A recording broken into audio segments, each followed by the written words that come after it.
The window was already open by the time Eli realized he wasn't alone on the balcony. He had pushed the glass panel out the way he always did on nights when the apartment felt too small, when the walls held the day's heat and the ceiling seemed to lower itself inch by inch until breathing required actual effort. It was close to 11 at night. The building was quiet the way old buildings got quiet, which was not silent but layered the hum of a refrigerator 2 floors down, the distant argument of a television someone had left on, the particular creak of the 3rd step on the back stairwell that he had memorized without meaning to. He leaned against the window frame with his forearms on the sill, looking out at nothing specific. And that was when he saw her.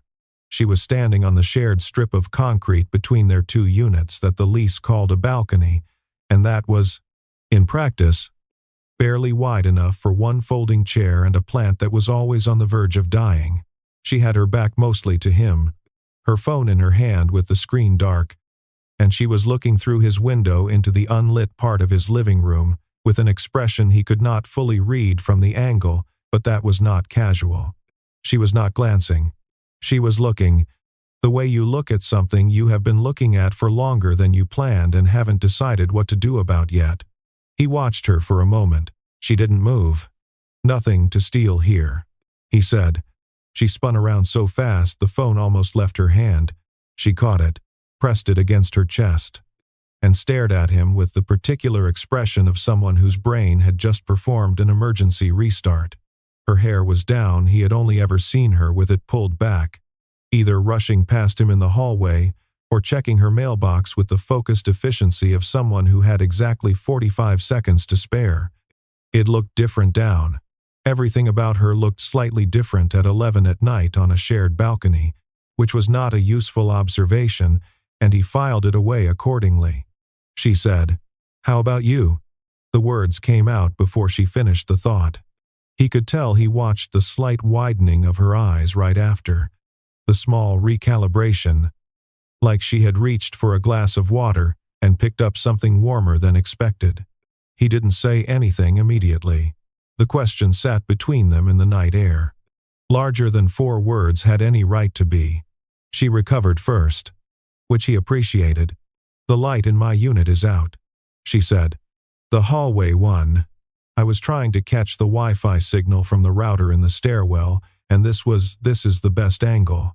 She gestured vaguely at the air above her head. "Architecturally." He looked at her. Then he looked at the spot above her head she had gestured toward. Then he looked back at her. "The router in the stairwell," he said. "Yes. Which is on the other side of the building from here." She looked at the spot above her head again. "The signal bounces." He laughed before he could stop it, not a polite laugh. The actual kind. The kind that started somewhere in the chest without asking permission. She watched him laugh with an expression that was working very hard to stay somewhere in the vicinity of dignified and was not entirely succeeding. And he could see the corner of her mouth making a decision it hadn't run past the rest of her face yet. "Eli," he said. "Apartment 412. "I know," she said. Then, a beat later, "Mara. 411. "I know," he said. That landed differently than he'd intended, and he saw it register in her face, the slight pause. The reassessment. He had lived next to her for 9 months. He knew her name from the mailbox, from the one time the super had called through the wrong door, from the way the woman downstairs referred to her when complaining about the building's hot water schedule.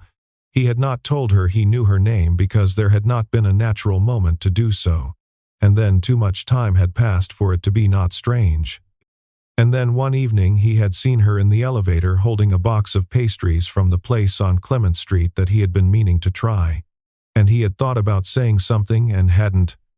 And now here they were on a shared balcony at 11 at night, discussing the physics of Wi-Fi signals. "You want to come in," he said. "It's cold." "I'm fine." "You're in socks." She looked down at her feet. The socks had small geometric shapes on them, dark blue on gray. She looked back up with an expression that was making a valiant effort to suggest that socks on a concrete balcony in November were a deliberate aesthetic choice. "I was going to go back in a minute," she said. "Sure." he said, and didn't move. And neither did she. They ended up talking through the open window, him leaning on the sill from inside, her with her back against the divider between their units, feet still on the concrete, the night air between them. He made her a coffee she said she didn't need and handed it through the window. She accepted it with the careful dignity of someone who had decided that the situation had already passed the point where refusal made sense and was adapting accordingly. She asked about his job, the way you ask about someone's job when you want to ask about something else and need a starting point. He told her he was a structural coordinator for a mid-size construction firm. He moved between job sites, wrote reports, translated between the engineers who drew the plans and the crews who had to build them. She said that sounded exhausting.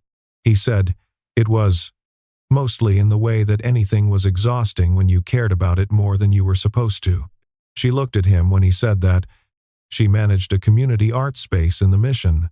She told him, grant writing, program coordination, keeping 8 part-time staff from quitting simultaneously, scheduling visiting artists who had strong opinions about parking.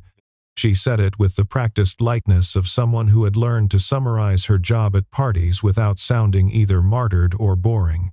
But there was a moment brief, when she talked about a ceramics class for seniors that had started small and taken over an entire storage room where the practiced part dropped away and she was just talking. At 12:30 she said she should go in. The Wi-Fi signal probably weakened, he said. Significantly, she said.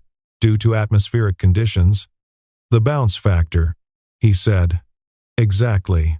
She pushed off the divider and straightened up, and he noticed she still had the coffee cup, his coffee cup in her hand.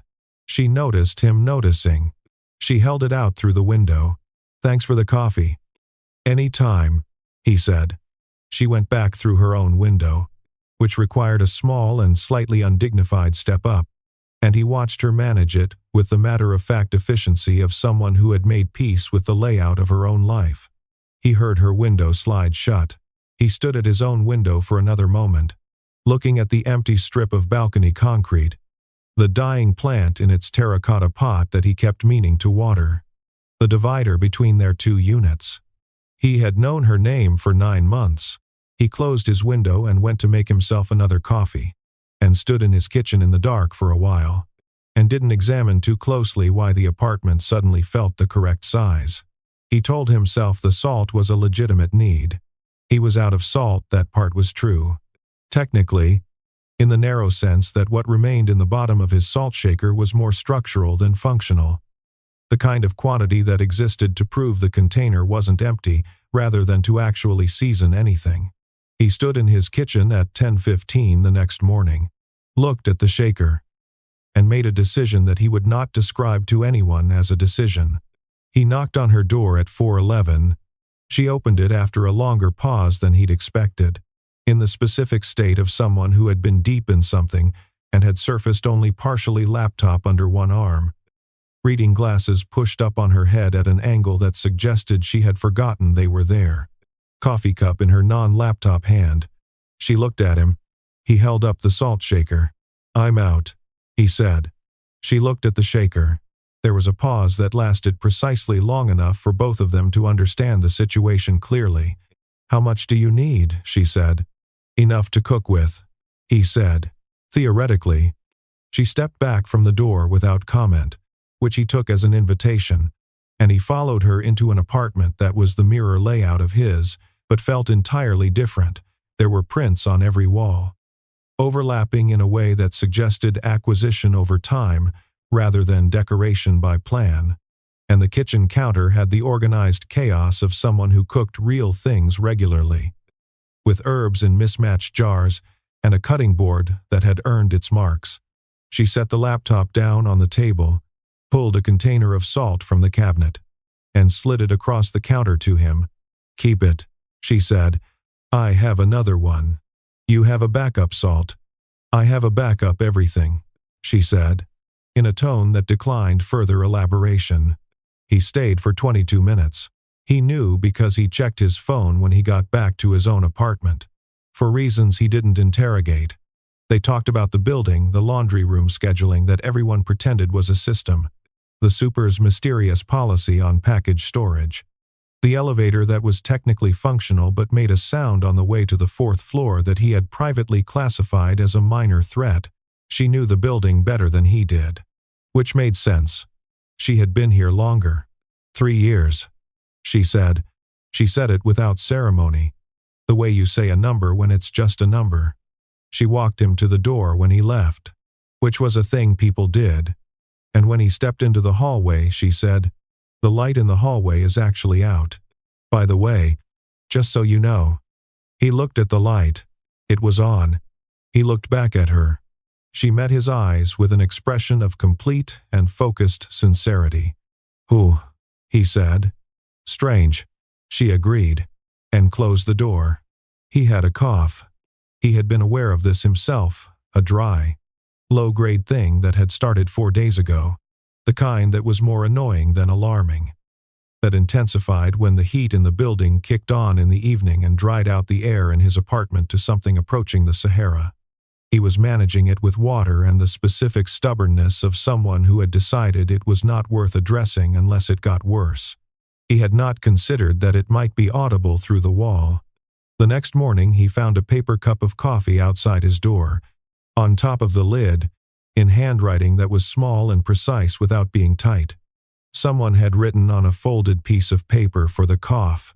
He stood in his doorway for a moment, holding the cup and the note.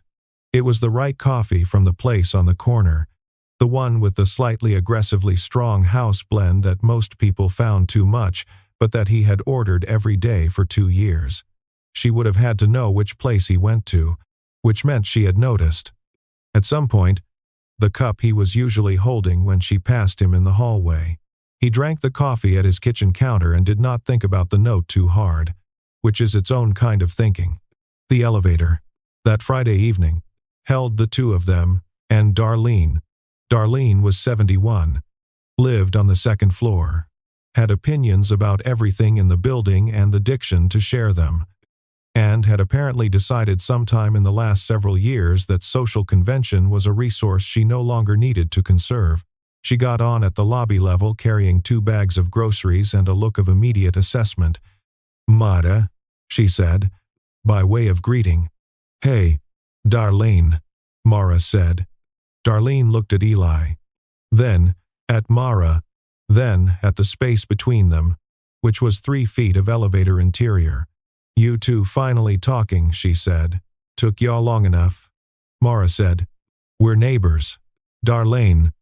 "That's what I said," Darlene said, without apparent interest in the distinction, and began rummaging in one of her grocery bags. Eli watched Mara look at the elevator buttons with the focused attention of someone who had found the most interesting object in the room to be the number 2 illuminated in dim yellow plastic. He looked at the buttons himself. The elevator made its sound between the 3rd and 4th floors. When the doors opened at the 4th, Mara stepped out first. He followed. Darlene stayed on, heading for 2. And as the doors began to close, she said, without looking up from her grocery bag, "You're welcome." The doors shut. Mara and Eli stood in the hallway. "She doesn't know anything," Mara said. "She knows something," he said.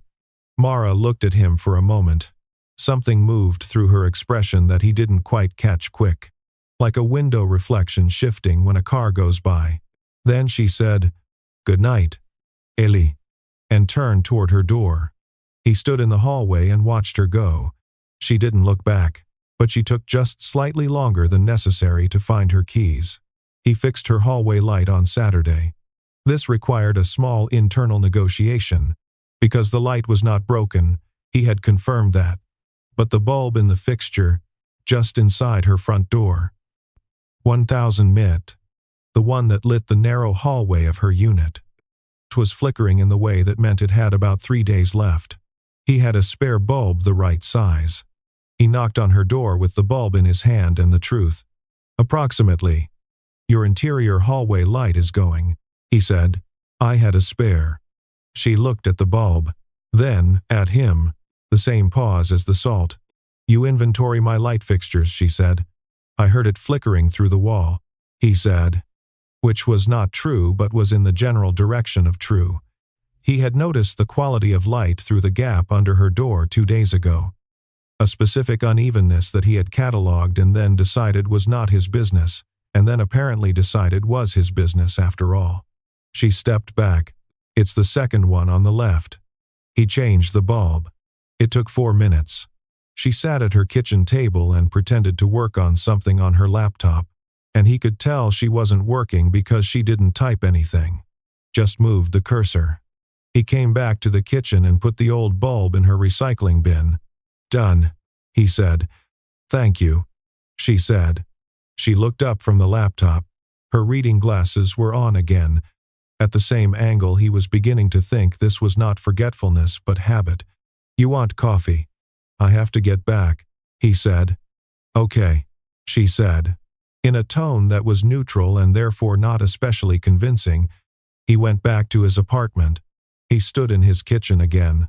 The building settled around him, its familiar sounds reassembling themselves in their usual order, and he listened for the particular sound of her moving around next door, the way her cabinet door had a slightly different pitch than his, the way her footsteps were lighter and faster than his on the same floor. Across the wall, he heard her close her laptop. He heard her walk to the kitchen. He heard the sound of water running, and the specific clink of a mug being set down.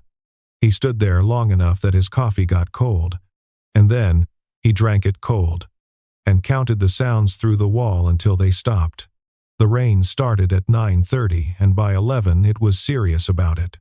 Eli had been on his couch reading a report he was supposed to have reviewed 2 days ago, the kind of document that was dense in a way that demanded attention and received instead a kind of focused inattention. He was on the 4th page and could have reported very little about the first 3. The rain on his window was doing something specific to his concentration. He kept looking up. He had almost convinced himself to put the report down and do something else entirely when he heard it not through the wall but from the hallway. The specific sound of someone knocking with the measured urgency of a person who had been deciding whether to knock for longer than the actual knocking took. He set the report down and opened the door. Mara stood in the hallway in a gray sweatshirt that had a small paint stain on the left sleeve. Her hair pulled back unevenly. The reading glasses still on her head at their characteristic angle. She had her phone in her hand and an expression that was managing a careful, 3-way balance between practical, apologetic, and something that was neither. My kitchen pipe is leaking, she said. The one under the sink. It started about 20 minutes ago. I've turned off the valve, but I don't know where the building emergency line is and my phone is. I lost the super's direct number and the building website is down and I was trying to find. I have the number, he said. Okay, she said. And I have a wrench. She looked at him for a moment. I don't want to. It's 11 at night and it's raining, he said. Come in.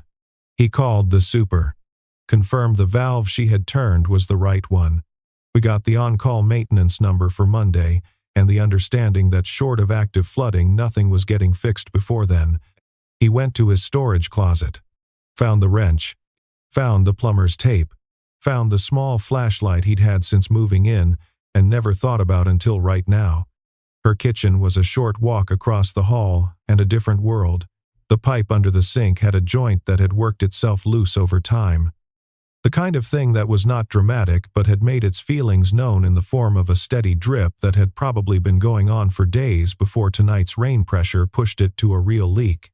He lay on her kitchen floor with his head partially in the cabinet and his feet toward the refrigerator and fixed it in the way that things like this got fixed, which was incrementally and with more patience than drama.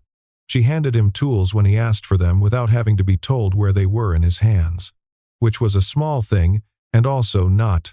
Where did you learn to do this? She said. From somewhere above him. I grew up in a house that was held together by the principles of optimism and deferred maintenance. He said. You learn. She laughed, and he felt it more than he heard it, the way laughter in a kitchen moves through the floor. Done, he said, eventually, and came out from under the sink.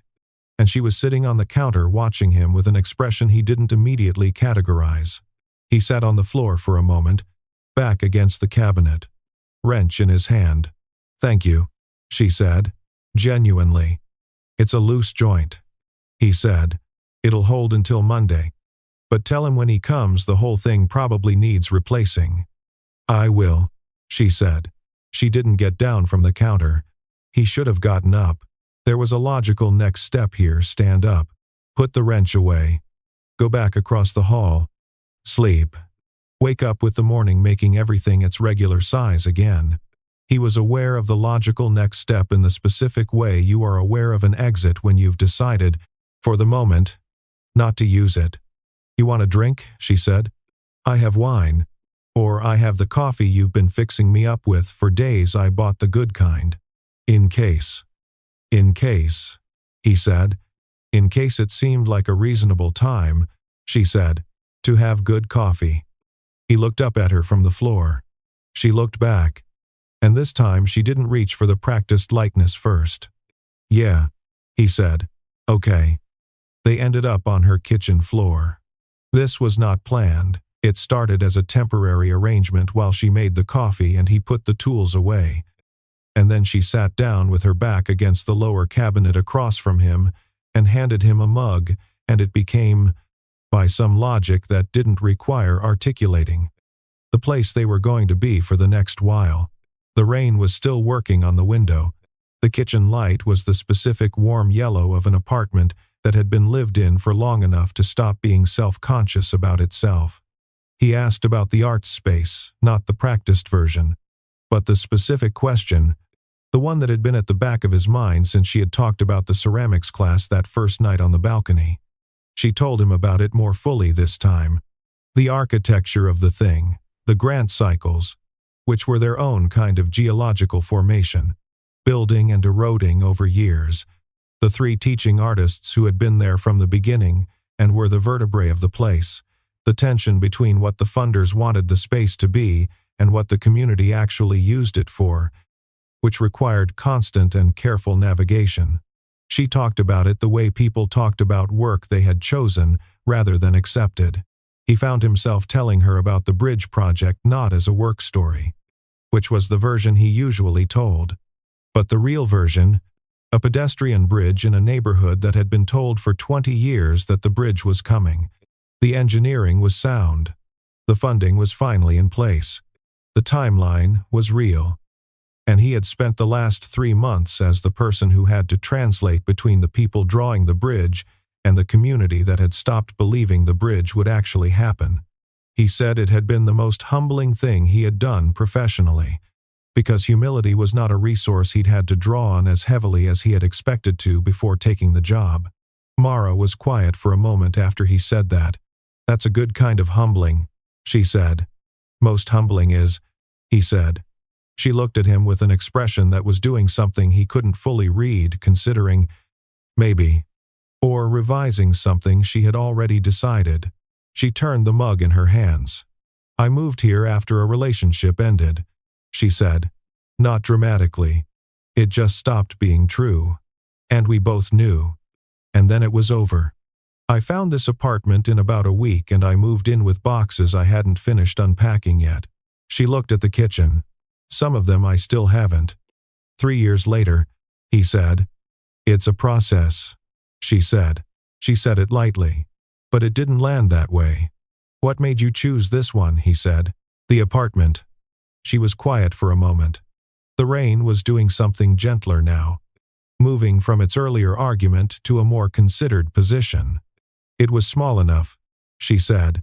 "I needed something that wouldn't feel empty."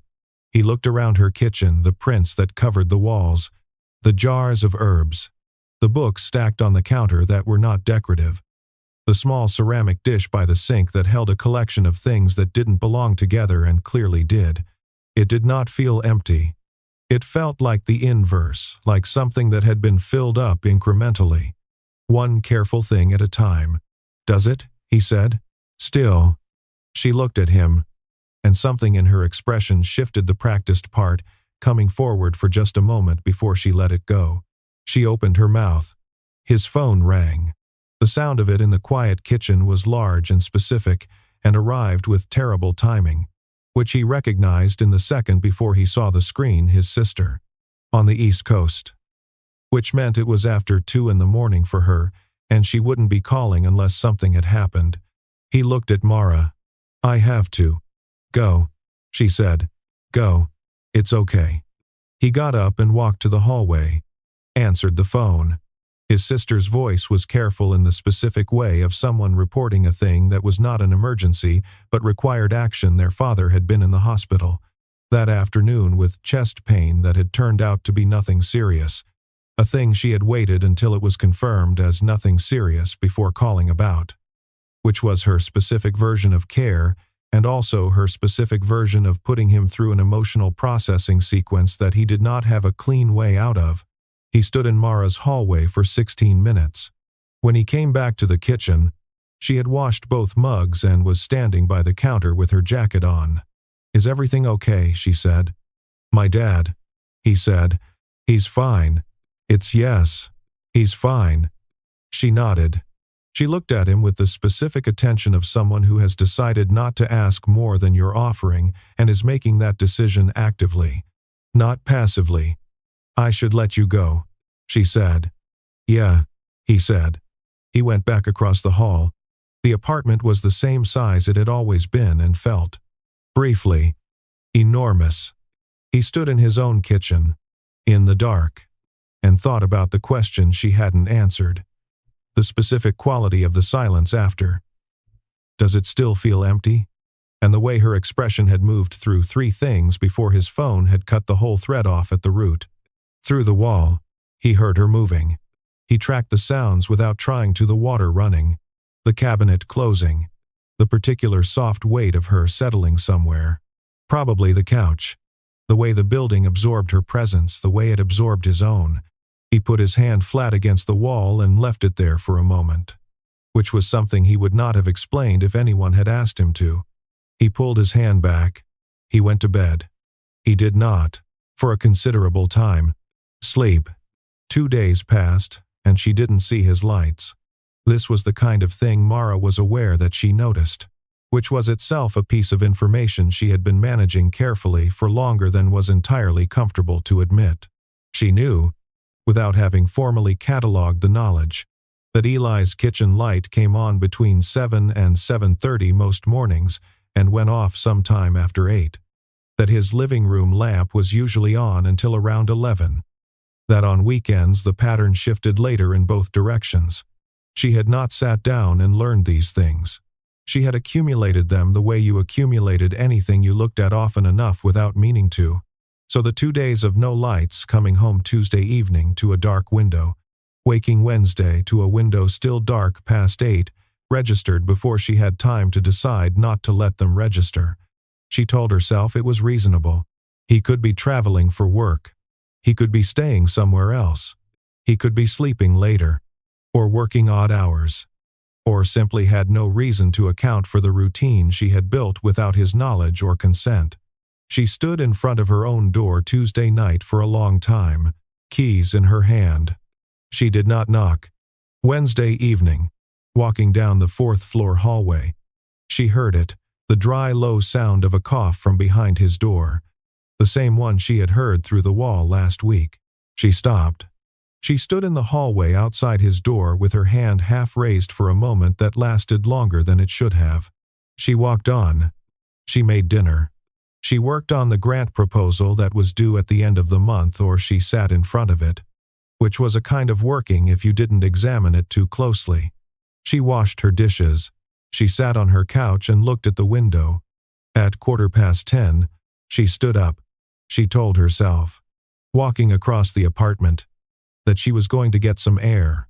She told herself this with a reasonable portion of her brain, while the other portion recognized what she was doing and declined to comment, on the grounds that commenting had never successfully stopped her from doing the things she had already decided to do.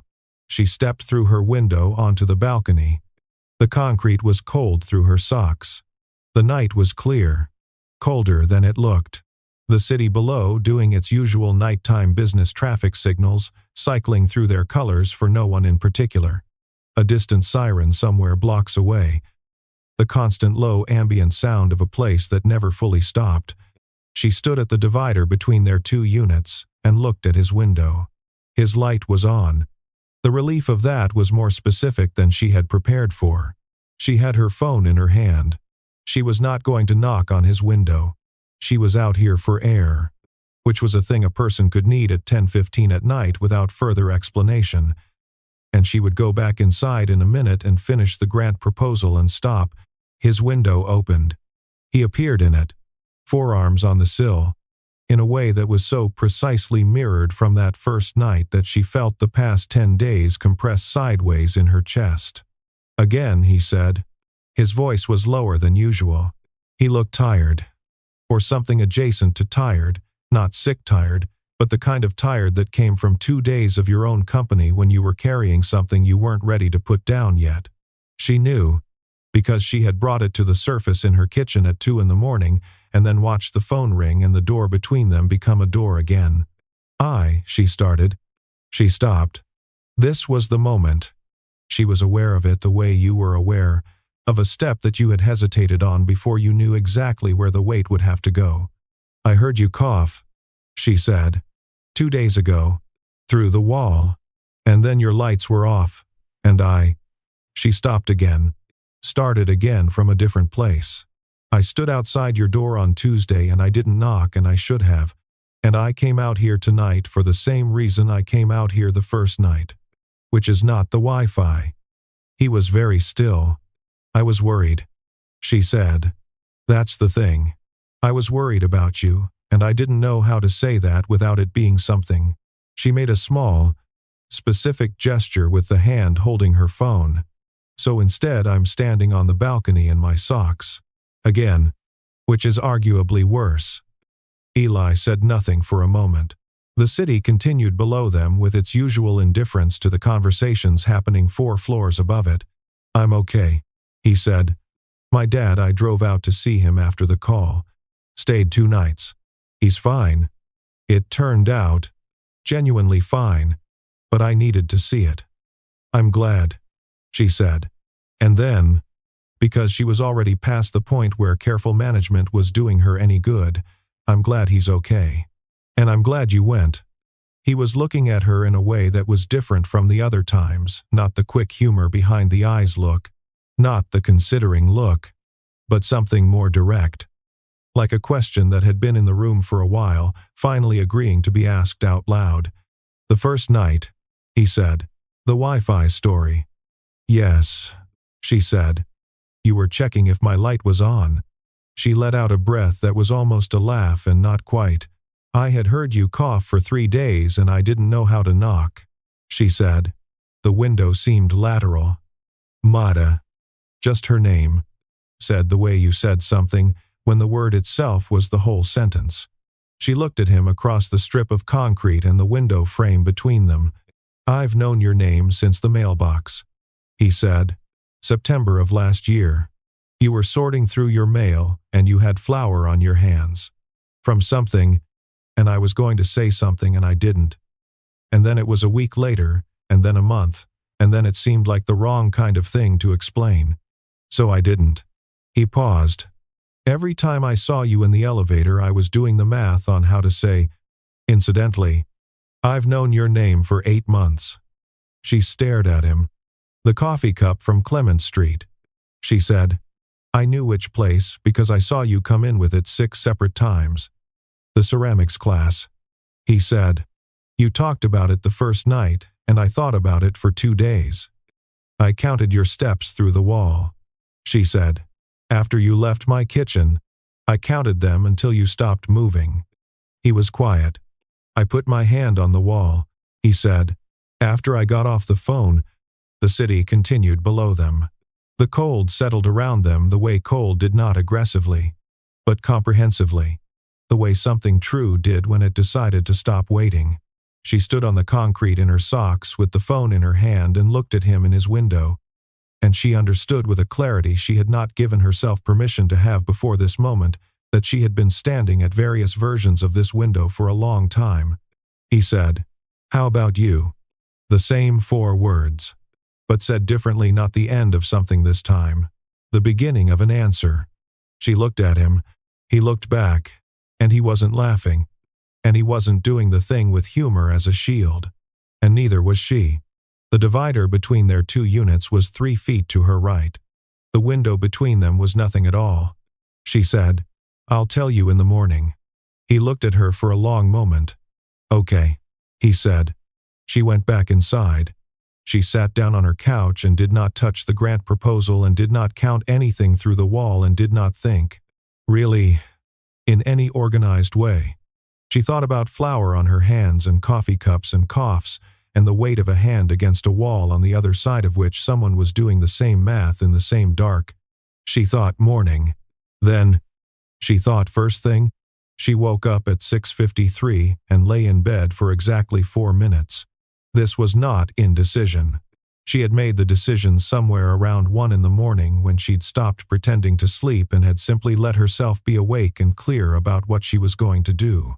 The 4 minutes were something else, the last of the before, which you only recognized as the last of it while you were in it, and which she had learned, at some point in the last 3 years of being careful with herself, to stay in for a little while before you walked out the other side. She got up. She made coffee, good coffee, from the bag she'd bought with the phrase "in case" in mind, and poured it into 2 cups. She stood in her kitchen and looked at the window, which was still dark with early morning. The city below, just beginning its negotiations with the day. Then she picked up both cups and walked to the front door. Not the window.